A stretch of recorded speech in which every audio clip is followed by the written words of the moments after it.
Πάντζον τη τεντέλ Παρασκευά εφόρεσεν και σκεπάεν και πήγεν να ελέπτην η σαλούνα του στην Σαλονίκη.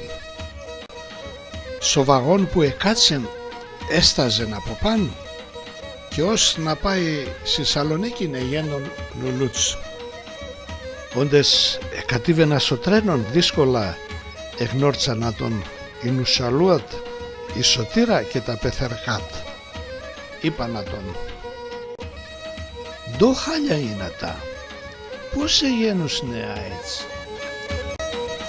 Είπεν και ο μαύρον ο Πάντζον «Ντο να επίνα, το βαγόντε κάθουμνε εσύρνε νερόν και η βρεσί ξάει και στάθε».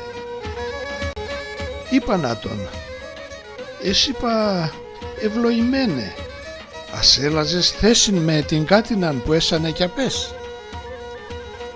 Α τότε και ο Πάντζον παείπαινατς «Ατό το λέτε με εσείς, ενούντζα το κι εγώ, άμα με τι να θα έλαζα, σο βαγόνα πες εγώ μαναχών έμεινε».